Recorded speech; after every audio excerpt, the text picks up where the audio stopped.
Assalamualaikum warahmatullahi wabarakatuh.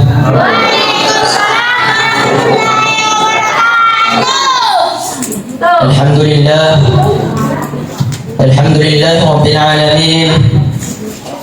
Ja'ala syahr Ramadan syahrul mubarak, syahrul ladzi unzila fihi al-Qur'an hudan lin-nas wa bayyinatin minal huda wal furqan, amma ba'd. قال الله تعالى في كتابه الكريم: أعوذ بالله من الشيطان الرجيم. بسم الله الرحمن الرحيم.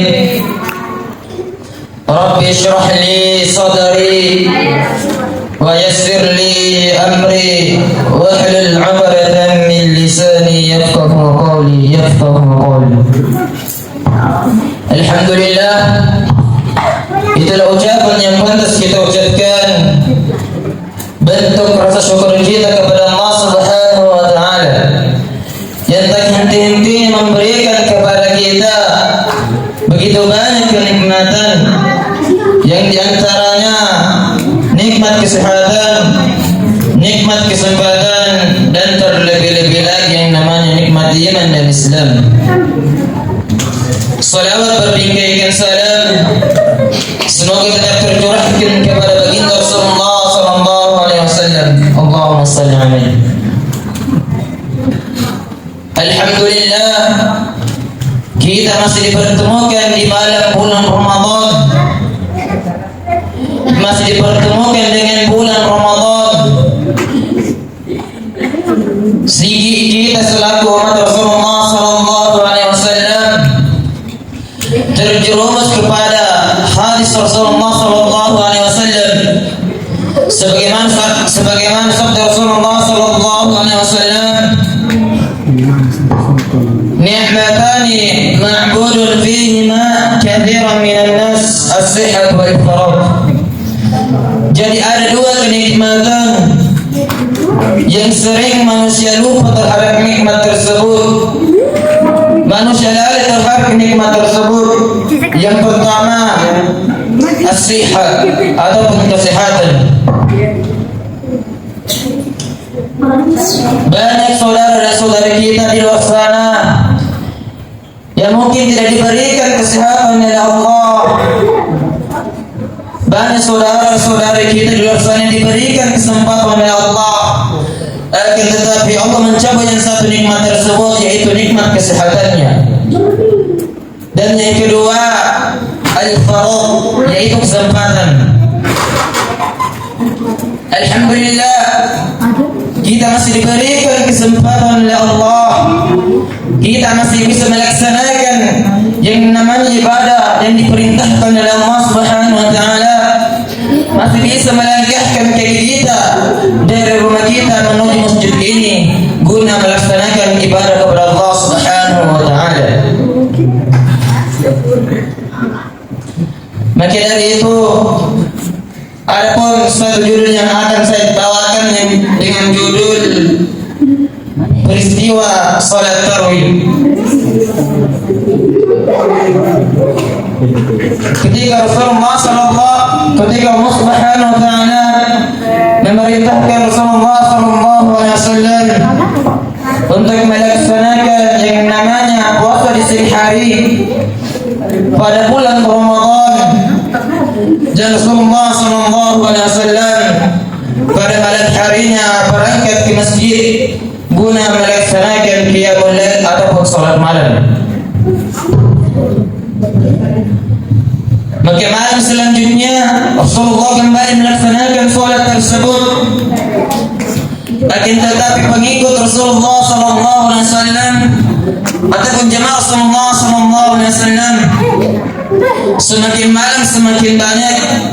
Maka pada malam keempat Rasulullah sallallahu alaihi wasallam tidak menghadiri salat tersebut. Maka sahabat Rasulullah sallallahu alaihi wasallam melaksanakan salat tersebut, melaksanakan salat qiyamul lail tanpa Rasulullah sallallahu alaihi wasallam. Maka sahabat Rasulullah mendatangi rumah Rasulullah dan mengatakan, "Ya Rasulullah, kenapa engkau tidak dan melaksanakan salat qiyamul lail bersama kami. Maka Rasulullah sallallahu alaihi wasallam berangkat ke masjid tersebut dan melaksanakan salat subuh dan berpidato setelah melaksanakan salat tersebut. Setelah melaksanakan salat subuh, Rasulullah sallallahu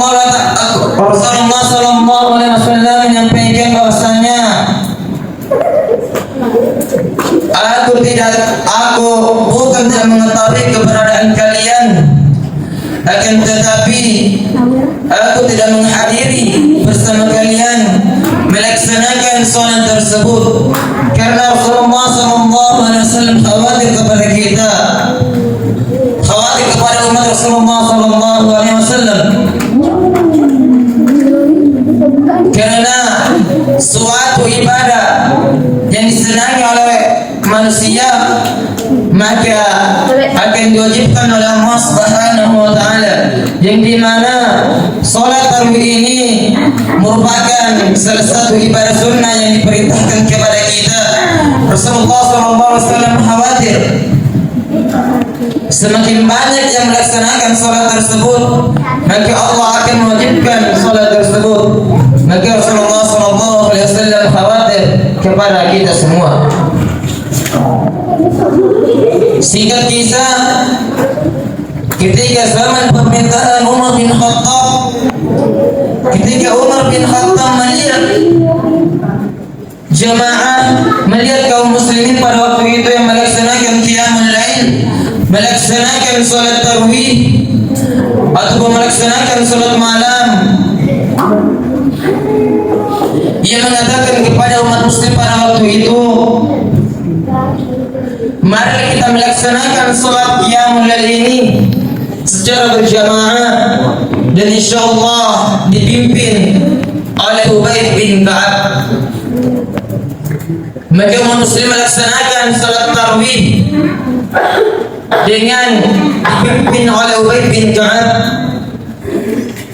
Maka para ulama berpendapat bahwasanya salat tarawih dilaksanakan 8 rakaat ditambah dengan 3 witir maupun 20 rakaat ditambah 3 witir maupun 36 ditambah dengan 3 witir.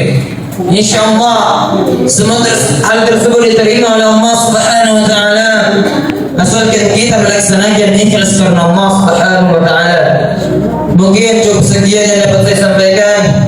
إلى آخر كلام إلى اللقاء في نور الإخوان الإسلام ثم السلام عليكم ورحمة الله